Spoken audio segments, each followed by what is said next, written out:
Underworld का world order बदलने के लिए भयानक तरीके से जोर आजमाइश हो रही है। हिंदुस्तान की साबरमती जेल में बैठे लॉरेंस के लिए अपने तख्त को बचाए और बनाए रखने के लिए अब ताकत लगानी होगी, क्योंकि लॉरेंस के दबदबे को खत्म करने के लिए पड़ोसी देश पाकिस्तान में साजिश रची जा रही है। आईएसआई की गोद पर पल रहे दाऊद इब्राहिम ने लॉरेंस का ग्राफ नीचे करने के लिए शहजाद भट्टी को खड़ा करना शुरू कर दिया है। कैसे, क्या गेम प्लान हो रहा, देखिए हमारी स्पेशल रिपोर्ट। काला हिरण द बैटल फॉर लेगेसी के प्रोड्यूसर अमित जानी को पाकिस्तानी आतंकी और गैंगस्टर शहजाद भट्टी ने जान से मारने की धमकी दी है। किसी फिल्म के प्रोड्यूसर को शायद पहली बार पाकिस्तान के आतंकी और गैंगस्टर शहजाद भट्टी से जान से मारने की धमकी मिली हो। जोधपुर के रातानाडा थाना क्षेत्र में दर्ज शिकायत के मुताबिक फिल्म प्रोड्यूसर अमित जानी ने पुलिस को बताया कि उन्हें विदेशी नंबरों से कई धमकी भरे फोन कॉल किए गए। फोन करने वाले व्यक्ति ने अपना नाम शहजाद भट्टी बताया। फिल्म के निर्माण कार्य से अलग हो जाने की उसने चेतावनी दी, साथ ही ऐसा नहीं करने पर गंभीर परिणाम भुगतने और जान से मारने की धमकी भी दी गई। पहले फिल्म काला हिरण द बैटल फॉर लेगेसी की कहानी सुनिए। ये फिल्म सलमान खान के साल 1998 के बहुचर्चित काले हिरण शिकार मामले और उससे जुड़े कानूनी और सामाजिक विवादों पर आधारित है। फिल्म में सलमान से मिलते जुलते किरदार को रखा गया है।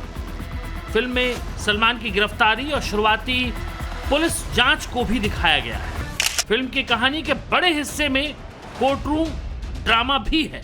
फिल्म में दिखाया गया है कि कैसे ये मामला सालों तक मीडिया और कानूनी गलियारों में छाया रहा। फिल्म में बिश्नोई समाज के पर्यावरण और वन्य जीवों में खासकर काले हिरण के प्रति समर्पण और उनकी विरासत को बचाने के संघर्ष को भी दिखाया गया है। और सबसे खास बात ये कि इस फिल्म में गैंगस्टर लॉरेंस बिश्नोई की कहानी को भी लाया गया है, क्योंकि इसी काले हिरण के शिकार के बाद लॉरेंस ने सलमान को जान से मार डालने की धमकी दी थी। इसी धमकी के बाद इस देश ने जाना कि लॉरेंस बिश्नोई कौन है।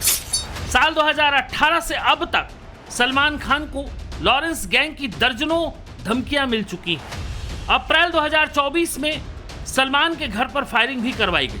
5 करोड़ की फिरौती की मांग भी की गई। सलमान ही नहीं, जो लोग सलमान के करीब रहे उन्हें भी लॉरेंस ने अपने टारगेट पर लिया, जैसे कपिल शर्मा। लेकिन बॉलीवुड में हड़कंप तब मच गया जब सलमान खान के खास दोस्त माने जाने वाले बाबा सिद्दीकी की लॉरेंस गैंग ने दिन दहाड़े हत्या करवा दी। इस हत्या के बाद लॉरेंस का खौफ बहुत ज्यादा गहरा गया। सोचिए, चंडीगढ़ में छात्र राजनीति से जुड़ा एक छात्र जो मारपीट जैसे मामलों से अपराध में आया, सलमान खान को जान से मारने की धमकी देकर इतना लाइमलाइट में आ गया कि आज वो देश के 11 राज्यों और दुनिया के कई देशों में अपना सिंडिकेट खड़ा कर चुका है। हत्या, फिरौती और तस्करी के सिंडिकेट की जड़ें Canada, UK, US, Europe, middle east, Thailand, Philippines और पाकिस्तान जैसे देशों में फैली हुई थी। वो भी तब जब साल 2014 से वो अहमदाबाद की साबरमती जेल में बंद है। आज की तारीख में लॉरेंस अंडरवर्ल्ड का सबसे बड़ा डॉन बन चुका है। यहां तक कि जो मुंबई कभी अंडरवर्ल्ड डॉन दाऊद के इशारों पर नाचती थी, उस मायानगरी मुंबई पर लॉरेंस का कब्जा हो चुका है। लेकिन काला हिरण फिल्म के प्रोड्यूसर अमित जानी को जान से मारने की धमकी पाकिस्तानी गैंगस्टर शहजाद भट्टी की तरफ से क्यों आई? लॉरेंस के इलाके में शहजाद भट्टी की दखल क्यों? क्या अंडरवर्ल्ड का ऑर्डर बदल रहा है? पाकिस्तान का शहजाद भट्टी दुबई की शानदार हवेलियों में बैठकर भारत के खिलाफ मोर्चा खोलकर बैठा है। लेकिन जिस दौर का ये वीडियो है, तब गैंगस्टर लॉरेंस बिश्नोई और शहजाद भट्टी के बीच भाई जैसे मजबूत रिश्ते थे। वैसे भी पाकिस्तान के अपराधियों और आतंकियों से लॉरेंस का पुराना गठजोड़ रहा है।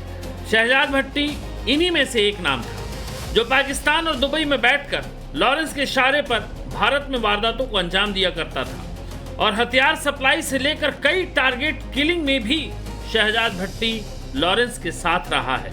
लेकिन पहलगाम हमले के बाद हाफिज सईद और पाकिस्तान के मामलों में दोनों के बीच कड़वाहट आ गई और दोनों एक दूसरे के जानी दुश्मन बन गए, जिसके बाद ये कड़वाहट सोशल मीडिया के जरिए भी देखने को मिली। कुछ मिनटों के इस वीडियो में शहजाद भट्टी ने लॉरेंस के उन तमाम काले कारनामों को उजागर करने की भी धमकी दी जिनमें लॉरेंस का कनेक्शन था।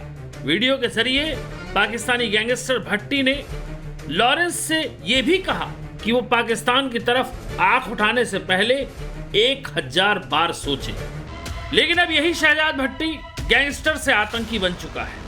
आईएसआई के इशारों पर शहजाद भट्टी भारत के युवाओं को टारगेट पर ले रहा है, उन्हें पैसों का लालच देकर रैकी करवा रहा है, वीडियो मंगवा रहा है, हमले करने की योजना बना रहा है। अभी 2 दिन पहले दिल्ली पुलिस के स्पेशल सेल ने बड़ा खुलासा किया जिसमें सामने आया कि शहजाद भट्टी और आईएसआई ने पाकिस्तान के इस्लामाबाद में आतंक का कॉल सेंटर बना रखा है। इसी कॉल सेंटर के जरिए देश और दिल्ली को दहलाने की साजिश हो रही है। कॉल सेंटर में बैठे हैंडलर और आईएसआई के लोग भारत के भटके हुए युवाओं से संपर्क कर रहे हैं और सोशल मीडिया ऐप के जरिए तबाही के बड़े प्लान बना रहे हैं। आईएसआई चूंकि पाकिस्तान की गवर्नमेंट एजेंसी है, उसका इसको समर्थन मिला हुआ है। उसको बतौर एक एडवांस एक टीम की तरह वो इस्तेमाल कर रहे हैं। शहजाद भट्टी की टीम को भारत के खिलाफ जितने भी षड्यंत्र हो सकते हैं, जितनी भी टेररिस्ट एक्टिविटीज़ हो सकती हैं, उसके लिए उसको तैयार किया जा रहा है। तो एक नया तरह का एक ये सिंडिकेट बन गया है। इस सिंडिकेट पर भारत की तमाम इंटेलिजेंस एजेंसीज निगाह रख रही हैं कि किस तरह से ये अपना अगला कदम उठाते हैं। लेकिन टेरर नेटवर्क से अलग शहजाद भट्टी ने फिल्म काला हिरण के प्रोड्यूसर अमित जानी को जान से मारने की धमकी क्यों दी? क्या इसीलिए कि ये फिल्म सलमान खान के खिलाफ जा रही है?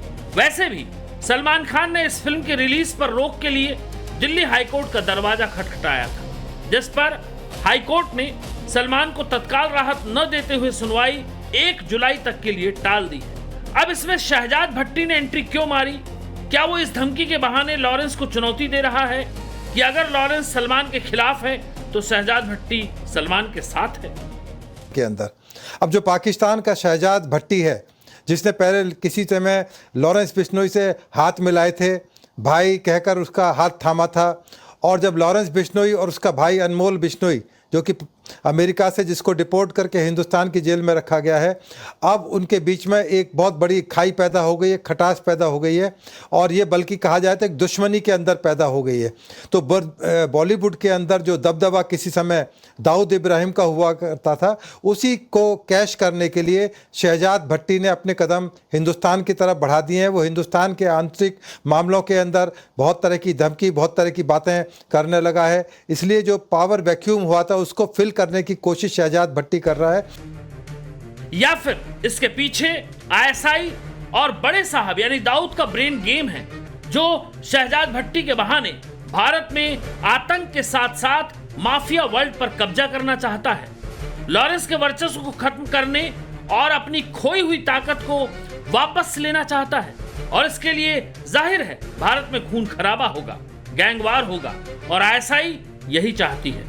गैंगवार के बहाने दहशतगर्दी भी होती रहे, धमाके होते रहें और हिंदुस्तान जलता रहे। लेकिन हिंदुस्तान के खिलाफ पाकिस्तान की आईएसआई और पाकिस्तान का अंडरवर्ल्ड जितना जोर लगा ले, उसे हर बार मुंह की खानी पड़ेगी। अनुज मिश्रा के साथ ब्यूरो रिपोर्ट, टाइम्स नाउ, नव भारत।